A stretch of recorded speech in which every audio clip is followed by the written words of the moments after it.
5 రాష్ట్రాలకు కూడా ఎన్నికలైతే జరగబోతున్నాయి. అటు దేశంలోని 4 రాష్ట్రాలతో పాటు ఒక కేంద్రపాలిత ప్రాంతంలో ఎన్నికలైతే జరగనున్నాయి.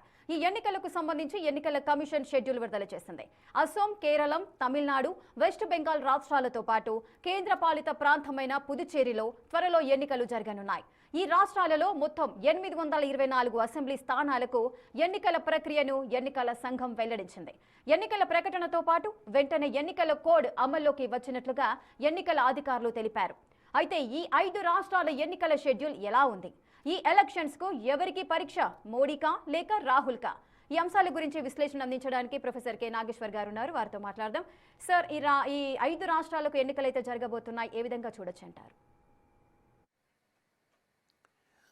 అంటే ఈ ఎన్నికలు ఒక రకంగా భారతీయ జనతా పార్టీకి పెద్ద పరీక్ష కాదు ఇది. ఎందుకంటే ఇందులో ఈ 4 రాష్ట్రాల్లో కేంద్రపాలిత ప్రాంతం తీసేస్తే ఈ 4 మీకు 3 ఇండియా కూటమి భాగస్వామ్య పక్షాలు అధికారంలో ఉన్నాయి. అంటే బీజేపీకి ఇన్కంబెంట్ అధికారంలో ఉన్న స్టేట్ ఒక అస్సాం మాత్రమే. అస్సాంలో బీజేపీ విజయం సాధించగలిగితే తన అధికారాన్ని రిటైన్ చేసుకున్నట్లే. ఎందుకంటే 2024లో బీజేపీకి భారీగా సీట్లు తగ్గాయి. 303 నుంచి 240కి పడిపోయాయి. 63 సీట్లు తగ్గాయి. మోడీ కరిష్మా పడిపోతోంది, బీజేపీ ఓటమి మొదలైంది అనే చర్చ జరుగుతున్న సమయంలో 2024 తర్వాత జరిగిన అసెంబ్లీ ఎన్నికలు వచ్చాయి. ఈ అసెంబ్లీ ఎన్నికల్లో వరుసగా హర్యానాలో అధికారం నిలబెట్టుకున్నారు, బీహార్లో అధికారం నిలబెట్టుకున్నారు, అదనంగా ఢిల్లీ గెలుచుకున్నారు. అంటే బీజేపీ క్లీన్ స్వీప్ 3 మ్యాచెస్ జరిగితే 3-0లో క్లీన్ స్వీప్ చేశాయి. అందులో ఒక స్టేట్ ఇండియా కూటమి నుంచి లాగేసుకుంది. సో ఇప్పుడు 4 స్టేట్స్లో ఎన్నికలు జరుగుతున్నాయి.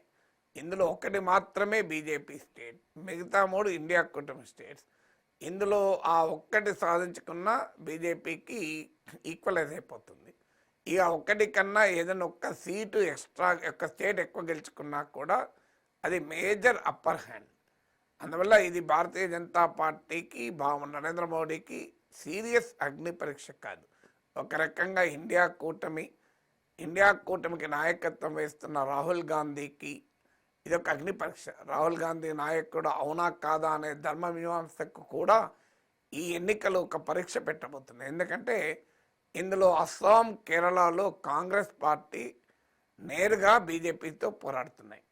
ఇక తమిళనాడులో కాంగ్రెస్ పార్టీ జూనియర్ పార్ట్నరు, బెంగాల్లో కాంగ్రెస్ పార్టీ లేదు. అందువల్ల ఈ 2 రాష్ట్రాలు కేరళ, అస్సాం కనుక కాంగ్రెస్ గెలవలేకపోతే రాహుల్ గాంధీ నాయకత్వం పైన, ఇండియా కూటమికి కాంగ్రెస్ లీడర్షిప్ పైన ఫండమెంటల్ క్వశ్చన్స్ రేజ్ అవుతాయి. ఇందులో ఇంకొక ఆసక్తికరం ఏంటంటే ఇందులో 2 స్టేట్స్, ఇప్పుడు 4 స్టేట్స్లో బెంగాల్ అండ్ కేరళ ఇది ఫైట్ బిట్వీన్ ఇండియా కూటమి పక్షాల మధ్య కూడా ఫైట్ ఉంది. కేరళలో అయితే పూర్తిగా ఇండియా కూటమి మధ్యనే ఫైట్ ఇది. అది లెఫ్ట్ డెమోక్రటిక్ ఫ్రంట్కు, యునైటెడ్ డెమోక్రటిక్ ఫ్రంట్కు. బెంగాల్లో ప్రధాన పోటీ ఇండియా కూటమి పక్షాల మధ్య లేకపోయినా తృణమూల్ కాంగ్రెస్ వర్సెస్ బీజేపీ ఉంది. కాంగ్రెస్ లెఫ్ట్ కూడా ప్రత్యర్థులుగా ఉన్నారు. సో అందువల్ల ఒక రకంగా ఇండియా కూటమి వర్సెస్ ఇండియా కూటమి మెయిన్గా జరుగుతున్న ఎన్నికలు ఇక్కడ కనబడుతున్నాయి మనకు. ఢిల్లీ కూడా కాంగ్రెస్ వర్సెస్ ఆప్ జరిగింది, బీజేపీ వాజ్ బెనిఫిషరీ. సో ఇక్కడ కూడా మీకు బెంగాల్లో కానీ కేరళలో కానీ ఇండియా కూటమి వర్సెస్ ఇండియా కూటమి కూడా పోటీ ఉంటుంది. సో అందువల్ల ఈ ఎన్నికలు బీజేపీకి ఇంకొక ముఖ్యమైన డైమెన్షన్ ఏంటంటే 2014, 2019, 2024 ఎన్నికలను పరిశీలిస్తే నార్థన్ అండ్ వెస్టర్న్ ఇండియాలో బీజేపీ స్ట్రాంగ్.